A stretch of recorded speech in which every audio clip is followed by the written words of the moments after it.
أشهد أن لا إله إلا الله وحده لا شريك له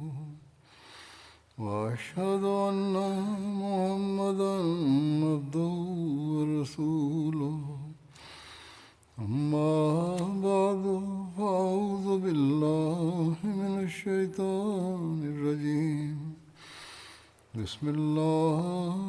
الرحمن الرحيم الحمد لله رب العالمين الرحمن الرحيم مالك يوم الدين إياك نعبد وإياك نستعين اهدنا الصراط المستقيم صراط الذين أنعمت عليهم غير المغضوب عليهم ولا الضالين.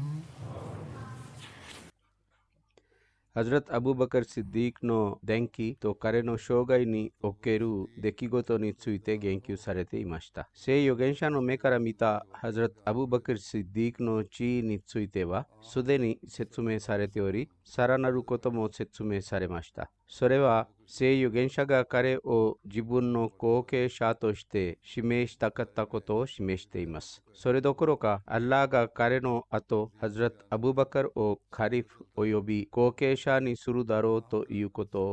ಶಿತೆಕಿಷ್ಟ ಕೊತೊಮೊ ಅರಿಮಸ್ ಶಿತಗತ್ತೆ ಹಜರತ್ ಆಯೇಷಾವ ಸೇ ಯೋಗೆಂಶಗ ಕರೆನೋ ಬೇಯೋಕಿನೋ ಐದ ವತಶಿನಿ ಕೋ ಇತ್ತಾತೋ ಕತತ್ತೆ ಇಮಸ್ ವತಶಿಗ ಶೊಮೊತ್ಸು ಓ ಕೈತೆ ಅಗೆರು ತಮೆನಿ ಅಬೂಬಕರ್ ಕತ್ಸು ವತಶಿನೋ ಕ್ಯೋದೈ ಓ ವತಶಿನೋ ಮೊತೊನಿ ಯೋಂದೆ ಕುದಸೈ ವತಶಿವ ಕಿಬೋ ಸುರು ಮೊನೊನೊ ದರೆಕ ಮತವ ಗಂಬೋ ಓ ಮೊತ್ಸು ಇಷ್ಟೊನೊ ದರೆಕ ಮತವ ಇಯು ಇಷ್ಟೊನೊ ದರೆಕಗ ವತಶಿನಿ ಮೊತ್ತೊಶ್ ಕಕುಗ ಅರುತೋ ಇಯುನೊ ದೇವನೈಕ ಓ ಶಿಂಪೈಷ್ತೆ ಇರುಗ ಅಲ್ಲಾತೋ ಶಿಂಜಾವ ಅಬೂಬಕರ್ ಈಗಾಯಿನೋ ದರೆಮೊ ಓ ಹಿತೆ ಸುರು ದರೋತೋ ಸ್ಮರಿ ಹೊಕಾನೋ ದರೆಕಗ ಸೊರೆ ಓ ಇತ್ತಬಾಯಿ ಸೊರೆಗ ಇಷ್ಟೇ ಸರೆ ಹಜರತ್ ಅಬೂಬಕರ್ ದಾಕೆಗ ಕೋಕೇಶ ನಿ ನರುತೋ ಸೊರೆಕರ ಹಜರತ್ ಹುಜೈಫಾ ಬಿನ್ ಯಮಾನ್ ಕರಾನೋ ದೆನ್ಸೆತ್ಸುಮೊ ಅರಿಮಸ್ ಕರೆವ ಸೇ ಯೋಗೆಂಶಗ ಕೋ ಇತ್ತತೋ ಕತರಿಮಸ್ ವತಶಿವ ಜಿಬ್ಬುಂಗ ಇತ್ಸುಮದೆ ಅನತತಚಿನೋ ನಕನಿ ತೊದೊ ಮರುಕ ಓ ಶಿರಿಮಸ್ಸೆನ್ ದಕರ ಅನತತಚಿವ ವತಶಿ ತೊ ವತಶಿನೋ ಅತೊನೊ ಇಷ್ಟೊ ತಚಿನಿ ಇಷ್ಟಗತ್ತೆ ಕುದಸೈ ಸೊಷ್ಟೆ ಸೇನರು ಕರೆವ ಅಬೂಬಕರ್ ತೊ ಉಮರ್ ಓ ಶಿತೆ ಇಷ್ಟೇ ಮಷ್ಟ ಹಜರತ್ ಅಬೂ ಹುರೈರಾವ ಜಿಬುಂಗ ಸೇ ಯೋಗೆಂಶಕರ ಸುಗಿನೊಯೋನಿ ಕೀತತೋ ಇತ್ತೆ ಇಮಷ್ಟ ಕರೆವ ಕೋ ಕತರಿ ಮಷ್ಟ ಕಚ್ತೆ ವತಶಿಗ ನೆಮುತ್ತೆ ಇರು ತೊಕಿನಿ ಜಿಬುಂಗ ಬಕೆತ್ಸೊನೋ ಅರು ಇದೊನೊ ಉವೆನಿ ಇರುನೋ ಮಿಮಷ್ಟ ವತಶಿವ ಕೊನೊ ಇದೊಕರ ಅಲ್ಲಾಗ ನೊಜುಮುಹೊದೊನೊ ಮಿಜು ಓ ಕುಮಿಮಷ್ಟ ಸೊರೆಕರ ಇಬ್ನೆ ಅಬಿ ಕಹಾಫಾವ ಸೊನೊ ಬಕೆತ್ಸು ಓ ತೊರಿ ಸೊಕೊಕರ ಬಕೆತ್ಸು ಇಪ್ಪೈಕ ನಿಹೈನೊ ಮಿಜು ಓ ಕುಮಿಮಷ್ಟ ಶಿಕಶಿ ಕರೆವ ಹಿಕುನೋಗ ಯೋವಕತ್ತ ಸೊಷ್ಟೆ ಅಲ್ಲಾಗ ಕರೆನೋ ಯೋವಸಾ ಓ ಓಯಿಕ ಕುಶಿನಗರ ಕರೆ ಓ ಯುರುಸುದರೋ ಸೊರೆಕರ ಸೊನೊ ಬಕೆತ್ಸುವ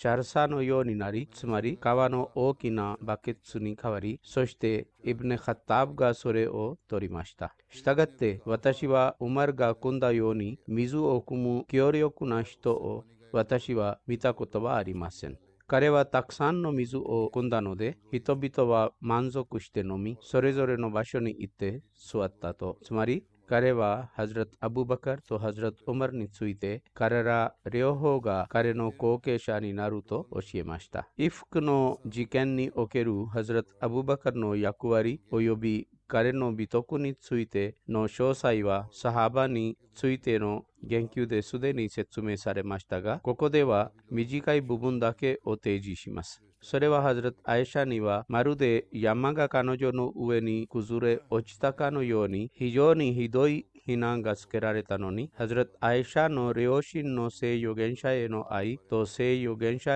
ಏನೋ ಕೇಯಿಗ ಮುಸುಮೆ ಏನೋ ಐ ಇಜೋ ನೊ ಮೊನೊದೆ ಅತ್ತ ಕೊತೊ ಓ ಅಕಿರಕನಿ ಶಿಮೇಶ್ ತೇಯಿಮಸ್ したがって彼はその長い期間、聖預言者が彼女を扱った状態のままに娘を放っておくのを適切だと思いました。かつてハズラット・アイシャが自分の両親の家を訪れた時、ハズラット・アブバカルはすぐに彼女を彼女の家に送り返しました。したがってブハリによれば、イフクの事件の間、ハズラット・アイシャが聖預言者の許可を得て、使用人と一緒に両親の家を訪れたと述べられています。ハズラット・アイシャは次のように語っています。私が家に入ると、母親のルマンが家の裏にいて、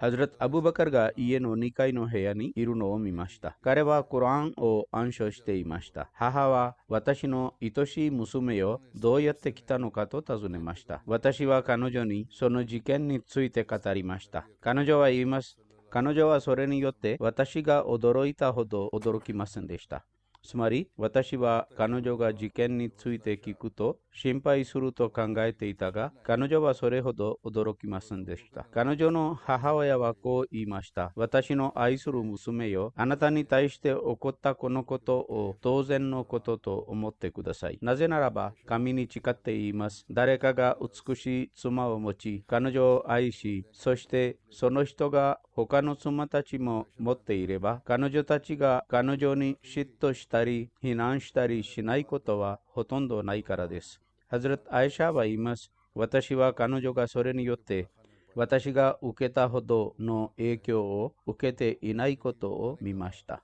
ハズラット・アイシャは言います。私はお父さんもこれを知っているのかと尋ねました。彼女は、はい、そうだと答えました。それからハズラット・アイシャは、そして聖預言者はと言いました。つまり母親に尋ねました。彼女は、はい、聖預言者も知っていると答えました。ハズラット・アイシャは言います。そこで私の涙が流れ始め、私は泣き出しました。家の2階の部屋でコランを暗唱していたハズラット・アブバカルが私の声を聞くと、彼は降りてきて、私の母に何が起こったのかと尋ねました。彼女は彼女について言われていたことが彼女に届いたのだと答えました。したがってハズラット・アブバカルの目から涙がこぼれ始め、彼はこう言いました。私の愛する娘よ、私はあなたに誓いをかけています。あなたが自分の家に帰るべきだと、ハズラット・アイシャは私が戻ってきたと語っています。イフクの事件におけるこの最悪の陰謀とハズラット・アブバカルの美徳に言及しながら、ハズラット・ムスレヘ・マウドはある箇所で次のように述べています。私たちは名誉毀損が偽善者たちまたは彼らの指導者たちにとって有益になる人々が誰であり、または偽善者がこれによって自分の敵の気持ちを満足させる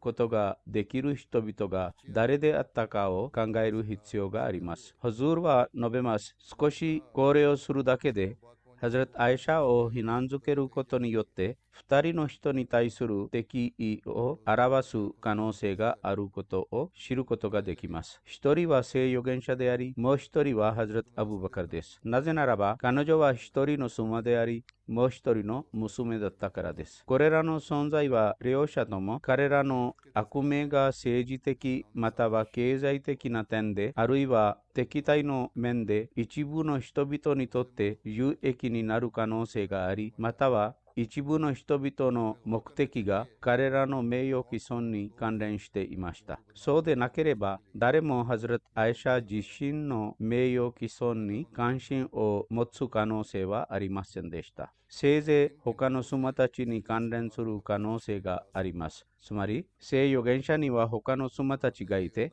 ハズラット・アイシャの仲間である他の妻たちが聖預言者の目にハズラット・アイシャの地位を下げるため、そして自分の地位を高めるためにこの問題に関与したかもしれないと考える可能性がありました。しかし歴史はハズラット・アイシャの仲間である妻たちがこの問題に関与していないことを証明しています。むしろハズラット・アイシャ自身の声明は次の通りです。聖預言者の妻たちの中で私が自分のライバルと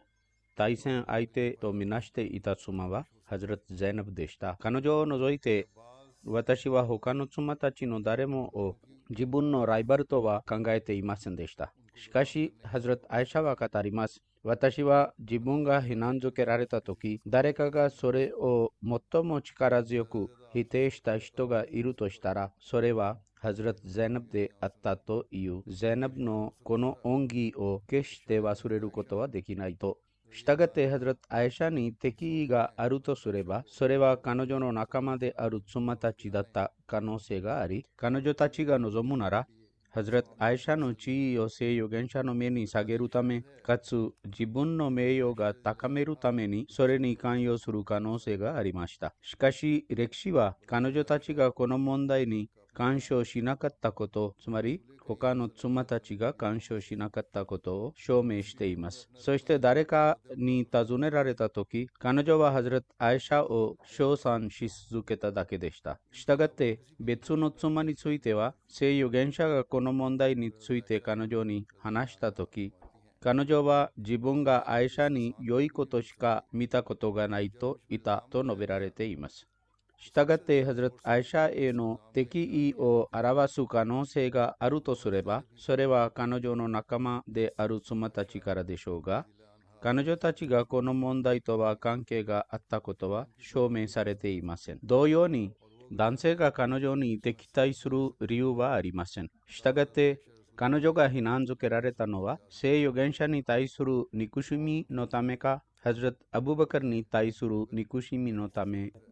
に行われました。避難づけた人々は聖預言者が持っていた地位を奪うことができませんでした。彼らが危険にさらされていたのは、聖預言者の後でも彼らが自分の目的を達成することを奪われるのではないかということでした。そして彼らは、もし誰かが彼の後にカリフになる資格があるとすれば、それはアブバカルだけであることを見ていました。それでこの危険に気づいた彼らは、ハズラット・アイシャが聖預言者の目から落ちるように、ハズラット・アイシャを非難づけました。そして彼女がその地位を失うため、ハズラット・アブバカルがイスラム教徒の中で持っている地位も奪われ、そしてイスラム教徒は彼を嫌うことによって、つまりハズラット・アブバカルを嫌うことによって、彼に対する彼らの献身を放棄するだろう。そしてこのようにして、聖預言者の後、ハズラット・アブバカルがカリフになれる扉が完全に閉鎖されます。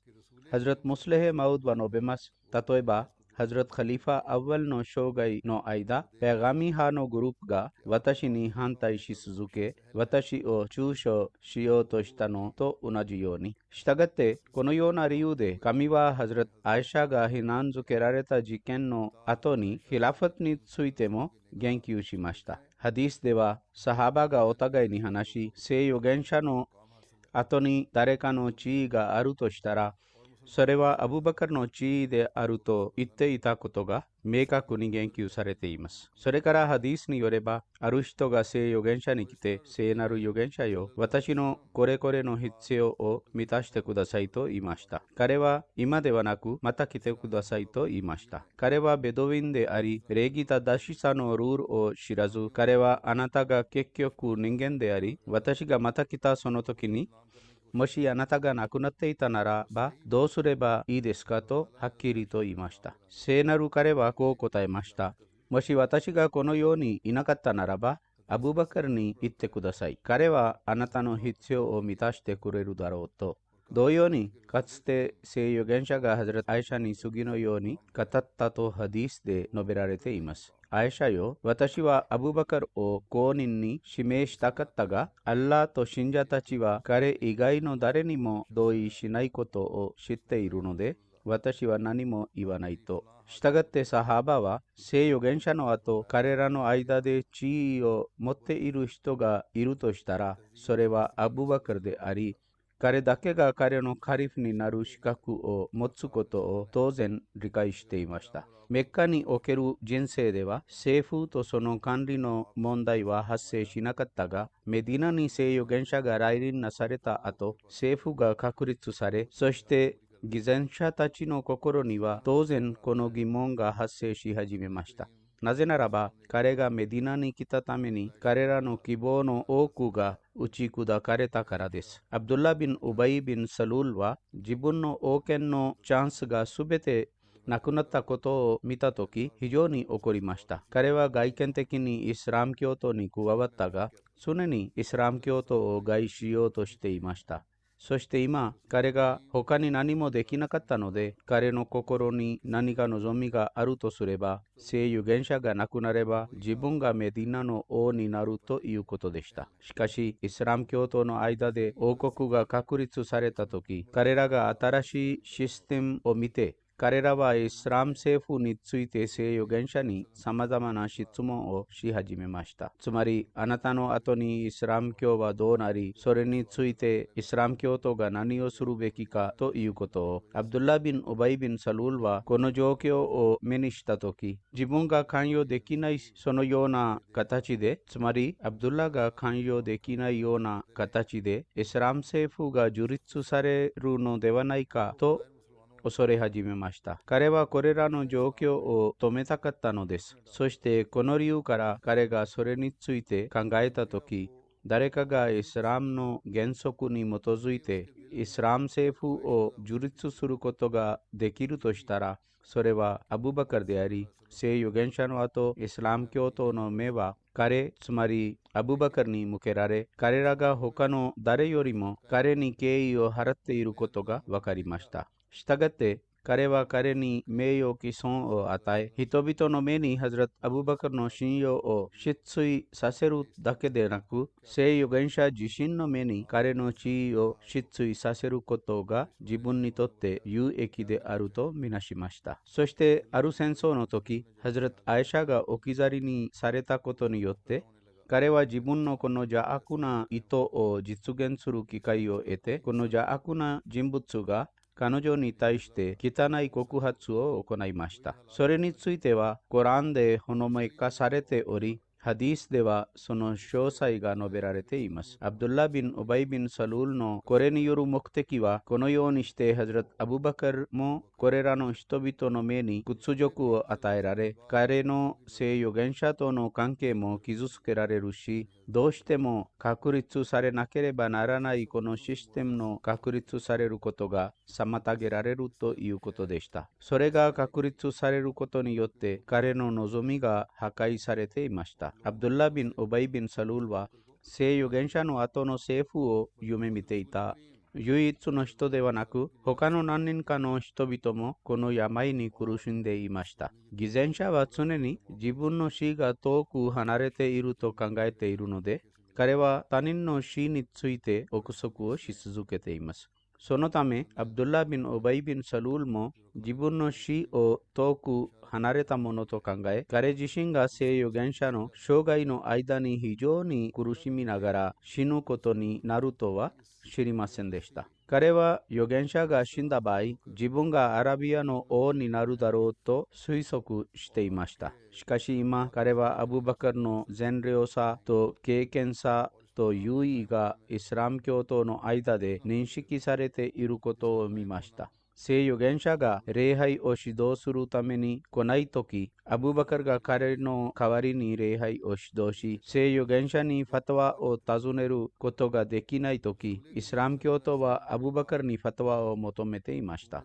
これを見て、将来王国を手に入れることを望んでいたアブドゥッラビン・ウバイビン・サルールは非常に心配し、それを取り戻したいと考えていました。したがって、この問題を取り戻し、ハズラット・アブバカルの名誉とイスラム教徒の目から見た彼の偉大さを下げるために、彼はハズラット・アイシャを告発しました。そうすれば、ハズラット・アイシャが告発されたため、聖預言者に憎まれるようになり、その結果としてハズラット・アブバカルが聖預言者とイスラム教徒の目に持っている名誉を失墜し、彼が将来カリフになる可能性がなくなるだろう。したがって、アッラーは聖コランの中でこの問題に言及しながら次のように述べています。インナッラジーナジャーウビルイフケウスバトンミンコム。すなわち、ハズラット・アイシャを告発した人々は、イスラム教徒と呼ばれるあなたたちの中からのグループです。しかし、アッラーは、ラータハサブーホシャラッラクム、バルホワヘルラクムと述べています。つまり、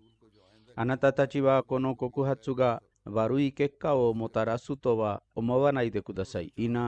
この告発もあなたたちの改善と進歩につながります。したがって彼は言います。さて、私たちはここでヒラファトに関する原則も説明します。神は述べます。私たちはまた、これらの偽善者は一生懸命努力するにもかかわらず、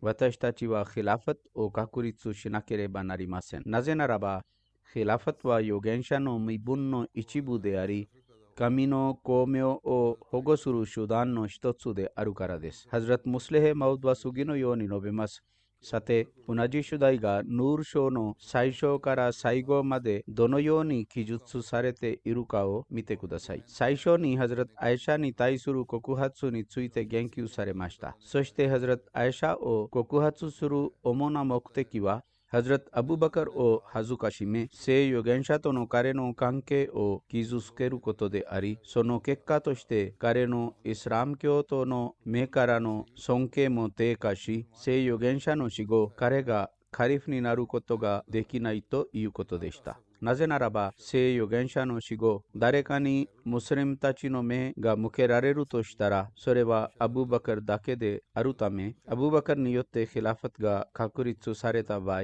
アブドゥッラビン・ウバイビン・サルールの王国の夢は決して実現しないからです。ですから、アッラーはこの告発に言及したすぐ後にヒラファトに言及し、ヒラファトは帝国ではないと述べたのです。これは神の光を維持する手段であります。だからこそ、アッラーはそれを設立するのを自分の手に保持しました。その創出は預言者の身分の光と神の光の創出です。したがって彼は間違いなくこの光を確立し、預言者の地位に代わって王国が確立されることを決して強化せず、自分が欲するものをカリフにします。それどころか、彼はイスラム教徒の中で一人ではなく多くの人をカリフとして使わし、光の時代を長くします。この主題はハズラト・カリファトル・ムシー・アッワルが言っていたように、ヒラファトは誰もが飲める飲料店の炭酸飲料ではないというようなものです。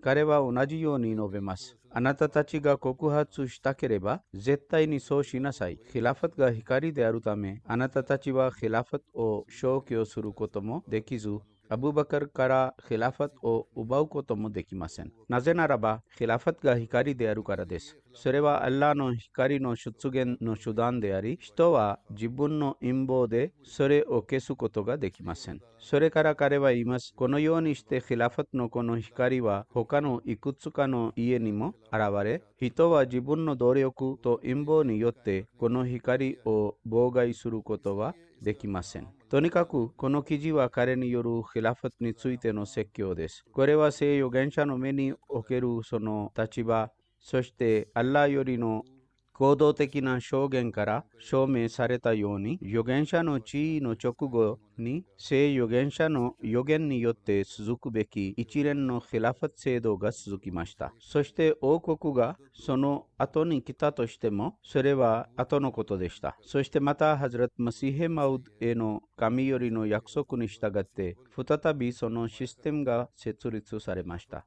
ハズラト・アブバカルの謙遜さと謙虚さについて次のように述べられています。ハズラト・サイード・ビン・ムサイヤブは次のように伝えています。かつて聖預言者が自分のサハバの何人かと一緒に集会に座っていたとき、ある人はハズラト・アブバカルと紛争し、彼を傷つけたが、ハズラト・アブバカルは黙っていました。その人は再び傷つけたが、ハズラト・アブバカルは沈黙し続けました。彼は3度目に傷つけると、ハズラト・アブバカルは報復しました。ハズラト・アブバカルが報復したとき、聖預言者は立ち上がりました。ハズラト・アブバカルは、聖なる預言者よ、あなたは私に腹を立てましたかと尋ねました。そこで聖預言者はこう言いました。天使が天から降りてきて、あなたについて言われていたことを否定していました。あなたが報復したとき、サタンがやってきました。そして私はサタンが関与する集会に座るつもりではないと。それから聖なる彼はこう言いました。アブバカルよ、完全に真実であることが3つあります。しもべの誰かが何かによって不当な扱いを受け、そして彼が単にアッラーのためにそれを無視した場合、アッラーは自分の助けによって彼を威厳のあるものにします。誰かが慈悲を示すつもりである事前の扉を開く場合、アッラーはそれを通してその人の富を増やします。第3に、豊富な富を手に入れようとして物乞いの扉を開く人の場合、アッラーがそれを通してその人の貧困さと困窮さを増大させます。ハズラット・マシーヘ・マウドはハズラット・アブバカルの特質を説明しながら次のように述べています。彼は完全な認識を持つ神の認知者であり、非常に穏やかな性格と非常に親切な性質を持ち、謙遜と謙虚さを持って人生を送っていました。彼は非常に寛大で寛容で、思いやりと憐れみを体現していました。彼は自分の額の光で認識されていました。彼は聖なるムハンマド・ムスタファーサララハレサラムと親しい関係があり、彼の魂は神羅万象の最高である聖なる彼の魂とつながっており、彼のマスターかつ指導者及び神の最愛のものを追っていた光こそが彼をも覆っており、彼は聖預言者の光の微妙な影と彼の偉大な恵みの下に隠されていました。コランへの理解と預言者たちのマスター及び人類の誇りなるお方への愛において、彼はすべての人々に優越していました。来世の生命と神聖的な秘密が彼に明らかになったとき、彼はすべての世俗的な絆を断ち切り、肉体的な執着を捨てて自分の最愛の人の色に染まりました。そしてすべての私欲を放棄し、唯一の望ましい存在のためにすべての肉体的な望みを諦めたので、彼の魂はすべての肉体的な汚れから浄化され、真実で唯一な神の色で着色され、神羅万象の衆の街灯の中で巻き込まれました。そして神への真の愛が彼の全身及び彼の心に最も深く入り、彼の存在全体を満たし、その光は彼の行動と言葉で現れました。したがって彼はシッディークと名付けられ、すべての増用者の中で最高の増用者である神の身元から最新で深い知識が豊富に与えられました。誠実さは彼の不動の特質であり、天才的特徴でした。この真実さの印と光は、彼と彼のすべての言葉、行動、働き、落ち着き、感情と呼吸に現れていました。彼は書店と大地の主によって祝福されたグループに含まれていました。彼は預言者の聖典のまとまった描写であり、美徳の達人であり、優越さのイマムであり、預言者たちの性質を持つ選ばれた人々の一人でした。それから彼は述べます。あなたは私のこの言葉をいかなる種類の誇張とも考えないでください。またはそれを穏やかな態度の一種とみなさないでください。またはそれが愛の源から湧き出たものであるとは思わないでください。むしろこれが尊厳ある主によって私に明らかにされた事実であります。彼によって描写されたハズラット・アブバカルの地位や彼を非常に称賛したことについて、ハズラット・マシーヘ・マウドはこれがアッラーによって私に直接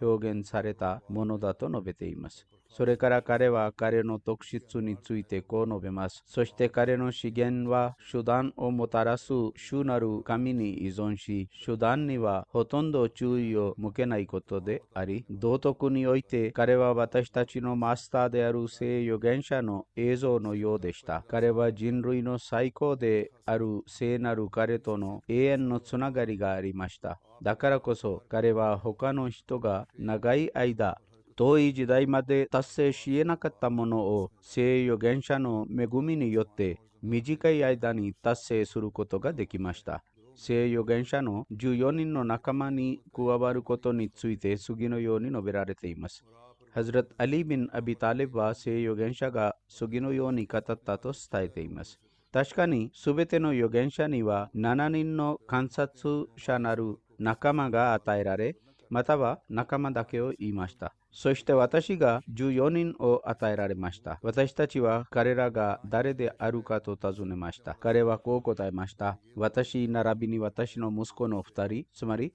ハズラット・アリと彼の2人の息子、そしてハズラット・ジャファル、ハズラット・ハムザ、ハズラット・アブバカル、ハズラット・ウマル、ハズラット・ミサビン・オメール、ハズラット・ビラル、ハズラット・サルマン、ハズラット・アンマー、ハズラット・ミクダード、ハズラット・ホザイファとハズラット・アブドゥラビン・マスウッドであると。ハズラット・アブバカル・シッディークが巡礼の機会に聖預言者によってアミールに任命されたことについて次のように述べられています。ヒジラ歴9年、聖預言者はハズラット・アブバカル・シッディークを巡礼のアミールに任命しました。そして彼をメッカへ送りました。聖預言者がタブークから戻ってきたとき、彼は巡礼に行くつもりでしたが、彼に多神教徒たちが他の人々と一緒に巡礼を行うので、彼らは多神教的な言葉を唱え、裸の身でカーバー神殿を巡回すると言われました。したがって聖預言者はその年、巡礼への意図を諦め、ハズラット・アブバカル・シッディークを巡礼のアミールに任命して送りました。ハズラット・アブバカル・シッディークは300人のサハバと一緒にメディナから出発し、聖預言者は彼と一緒に20頭の生贄の動物を送り、聖預言者は自分の手でそれらの首に供物の象徴として首輪をつけ、印をつけました。そしてまた、ハズラット・アブバカル自身も5頭の生贄の動物を一緒に持っていきました。伝説によれば、ハズラット・アリがトーバー書の最初の書説について、巡礼の時に発表したと述べられています。この詳細については、ハズラット・アリについての言及で、それからハズラット・アブバカルについての言及で、すでに私は説明しましたが、とにかくここで簡潔に説明します。バラート書、つまりトーバー書が聖預言者に掲示されたとき、聖なる彼はハズラット・アブバカルを巡礼のためのアミールとしてすでに送っていました。彼に聖なる預言者よ、もしあなたがこの書をハズラット・アブバカルに送ってくれれば、彼はそこでこれを暗唱することができるだろうと言われました。そこで聖なる彼は、私の家族を除いて誰も私に代わってこの義務を果たすことができないと答えました。それから聖なる彼はハズラット・アリを呼び出して、トーバー書の冒頭に述べられたものを持っていき、犠牲の日に皆で人々が集まった時、そこでこう発表してくださいと彼に言いました。つまり、いかなる不信者も天国に入らない。そして今年以降、いかなる多神教徒も巡礼を行うことが許されない。そしてまた、誰もが裸の身で神殿を巡回することも許されないだろう。そして、聖預言者が契約を結んだ人は誰でもその期限が満了されるだろうということを、ハズラット・アリはこの命令をもって出発し、途中でハズラット・アブバカルに加わりました。ハズラット・アブバカルが途中でハズラット・アリを見たとき、または会ったとき、彼はあなたがアミールに任命されたか、またはあなたが私に従うべきかと尋ねました。ハズラット・アリはあなたに従うが、これらの諸説を私が暗唱すると答えました。とにかく、それから彼ら2人は去りました。ハズラット・アブバカルは巡礼に関する事柄において人々を観察しました。その年、アラブ人は自分たちが無知猛昧な時代にキャンプしていたのと同じ場所でキャンプしました。犠牲の日が来た時、ハズラット・アリは立ち上がり、そして聖預言者の命令に従って聖預言者によって命じられたものを人々に発表しました。私が言ったようにこの詳細を私はすでに説明しました。ハズラット・アブバカルについてのこの言及はインシャアラ将来も続きます。現時点で私は個人の何人かに言及したいと思います。まず第一に、モハンマド・ユーソフさんの息子であるムラビ・シルサラのモハンマド・ダウド・ザファルさんについてです。ここの英国でラキームプレスで勤めていました。彼は11月16日に48歳で亡くなりました。インナリッラヒワインナイラヒラジウン。彼のジャナザ式もあります。金曜礼拝の後、インシャアラ、私はジャナザ礼拝も指導します。1998年、彼はジャメア・アハマディヤ・ラブワからシャヒドのコースを卒業しました。その後、ムラビー・シルサラとして様々な場所で働き続けました。その後、2001年にここの英国に来て、イスラマバードのラキームプレスに任命されました。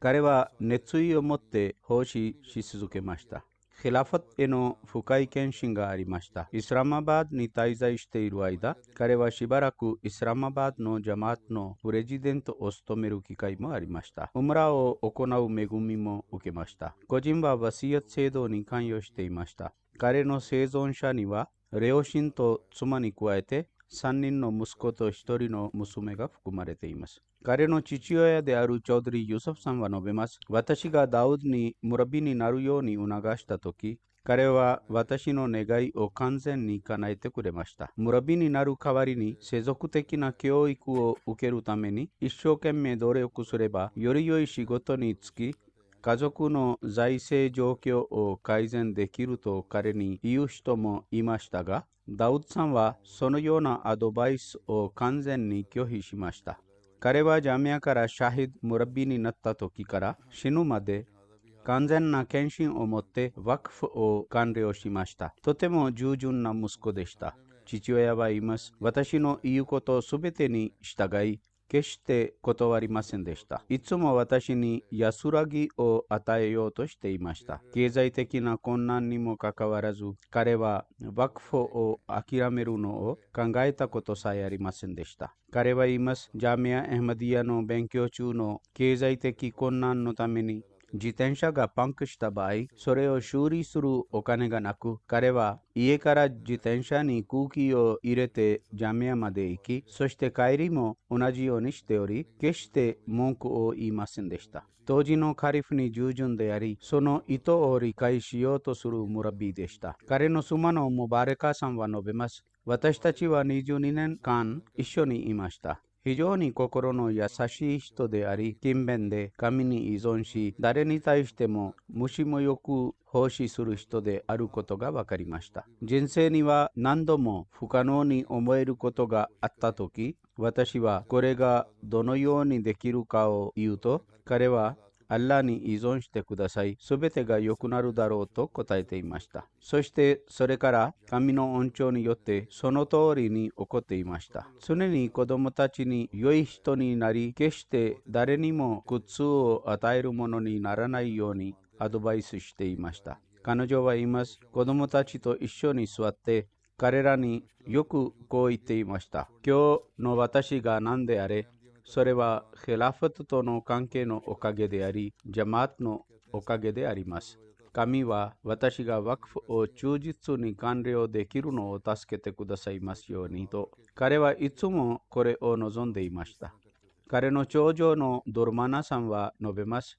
彼は私たちに望んでいた唯一のことは、私たちが善良なアハマディ・ムスリムになること、自分の周りの人々の世話をすること、そして私たちのせいで誰も傷つけられないことでした。長男のローハンは述べます。私の父は私たちの精神的訓練について非常に心配していました。私たちが質問をするときはいつでも彼はムラビであるため、コランの教えと宗教的な側面に照らして答えようとしていました。ファバード・ダウドは末っ子で15歳です。彼は述べます。病気の末期に彼はがんにかかり、末期にそれは非常に重篤になったとき、末期の日々に彼は私にこう言いました。私はあなたが立派な生活を送っているのを見たかったが、私の神の意志は別であり、私は彼の意志に満足していると。とにかく、彼は常に子供たちに善行とジャマートに関係すること、ヒラファトに関係するようにアドバイスしていました。アッラーは彼らが彼のアドバイスに従うのを助け、彼らのための彼の祈りを受け入れてくださいますように。彼について次のようなことを一般的に彼の知り合いやムラビたちの誰もが書きました。つまり彼はとても陽気で、集会を栄えるものであり、魅力的な性格を持ち、人気のある人でした。自分の職業ではコンピューターとアートワークに熟練していました。彼はムラビでしたが、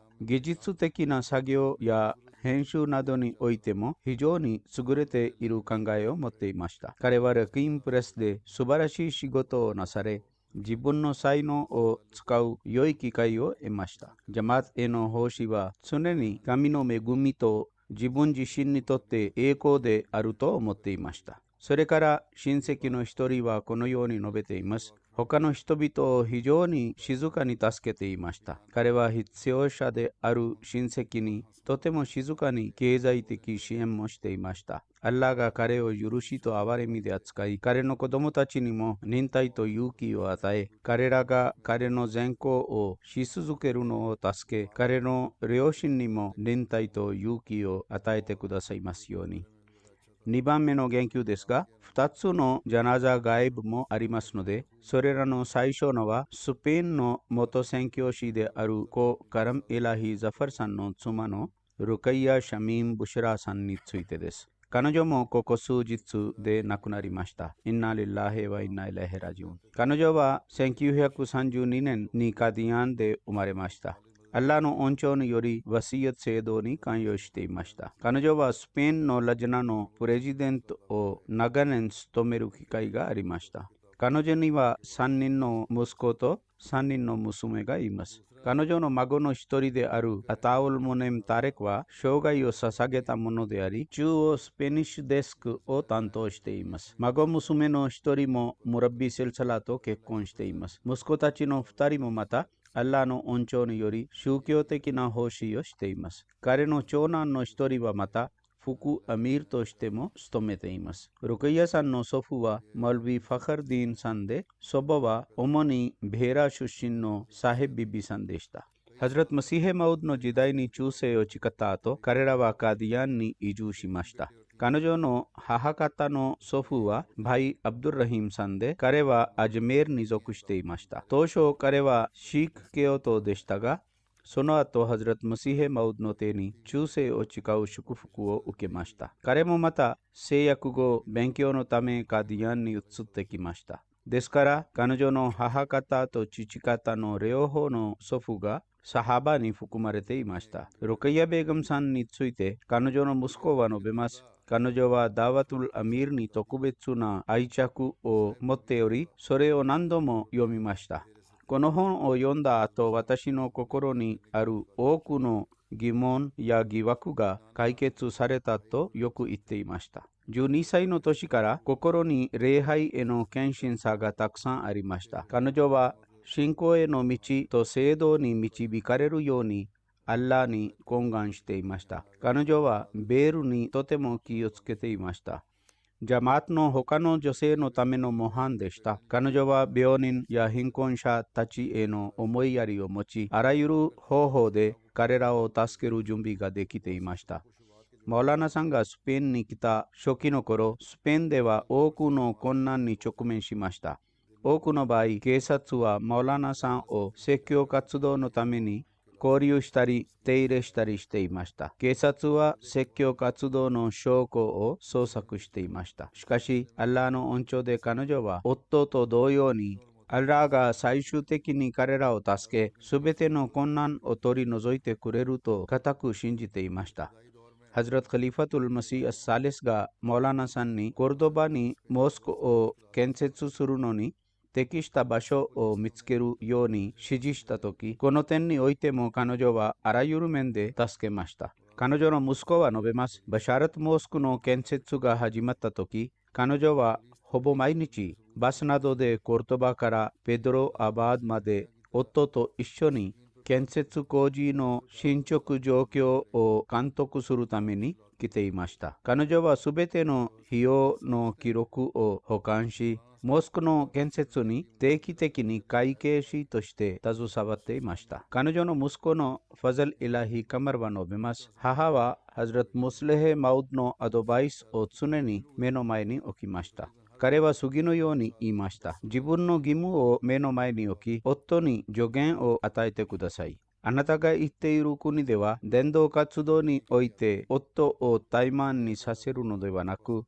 より積極的にさせなければなりません。死んだ後、一緒に過ごす時間が十分にあるだろう。このことを前提に、あなたたちが人生のこの日々に仕事に費やす時間を最大限に活用するべきだと。とにかく、彼女はこれらの助言に従い、どんな状況があっても彼女は常にアッラーの喜びを心に留め、忍耐と勇気を持って働き続けました。最初の数日はとても大変でしたが、彼女はそれらも勇気を持って耐えました。常に世俗に対して宗教を優先していました。ハズラト・ムスレヘ・マウドの助言に従いながら、かつてはイスラム教の名前を口にすることさえ犯罪とみなされていたヨーロッパの国でイスラム教のモデルを確立しました。彼女はスペインでアハマディアの伝道の仕事を広める上で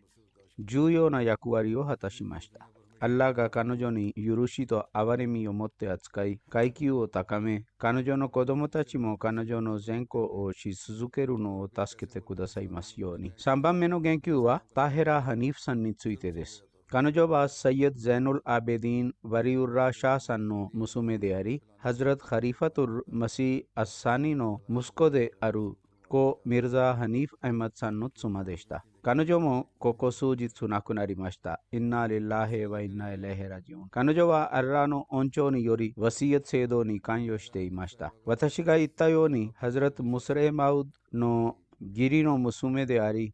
私の母方のおじの妻でもありました。彼女は1936年にカディアンで生まれました。私が言ったように、彼女の父親はサイヤド・ゼイヌル・アベディン・ワリウラ・シャーさんで、彼はブハリの何冊かの解説書も書き、偉大な学者でした。彼はアラブ諸国にも暮らしたことがあります。タヘラ・ベガムさんの母親の名前はサイヤダ・サヤラさんで、彼女はダマスカスに属しており、アラブ人でした。彼女の祖父であるハズラト・ダクター・サイヤド・アブドゥスサター・シャーさんを通じて、彼女の家族にアハマディアが確立されました。彼は1901年にハズラト・マシーヘ・マウドに忠誠を誓いました。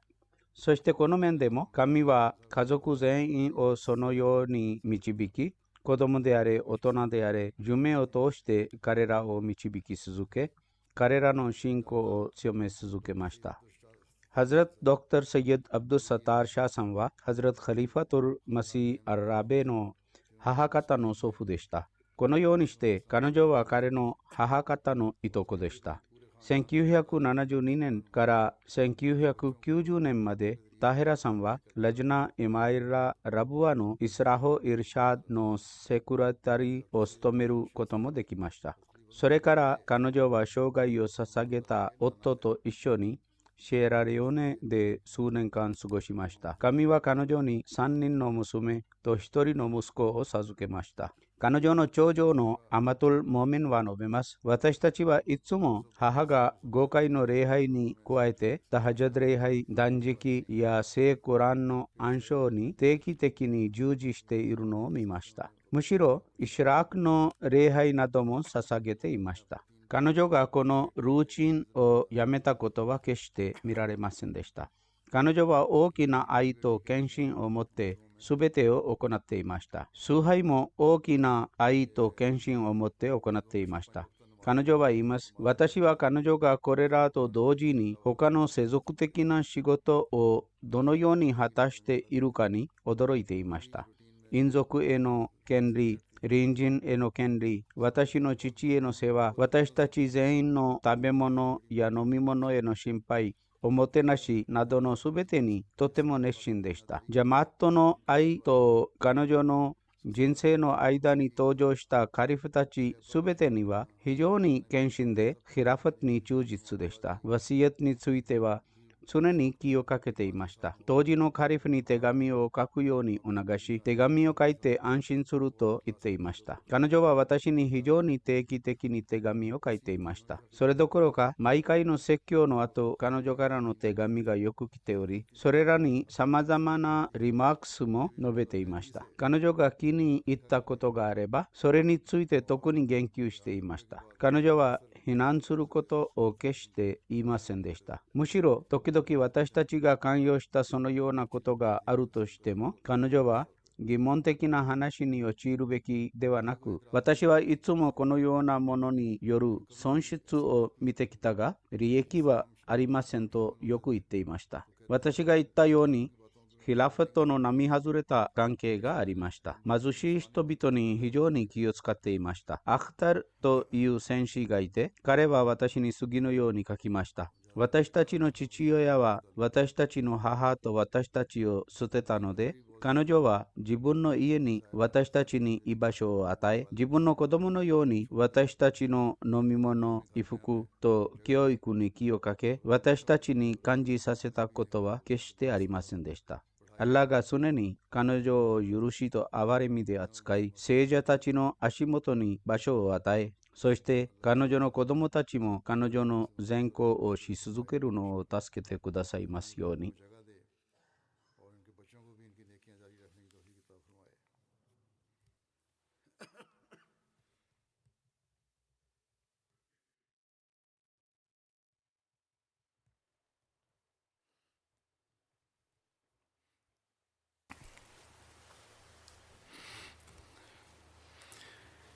الحمد لله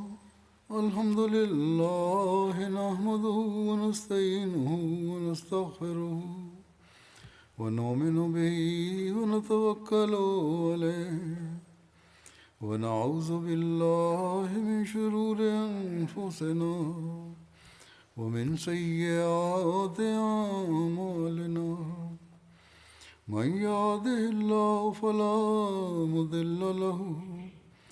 ومن يضلل فلا هادي له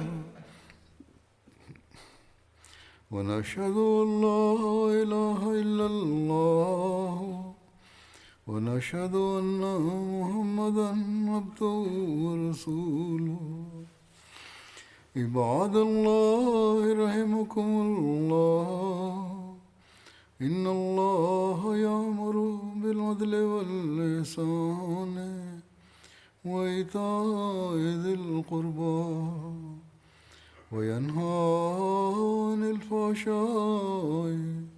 والمنكر والبغي يعظكم لعلكم تذكرون اذكروا الله يذكركم وادعوه يستجب لكم ولذكر الله أكبر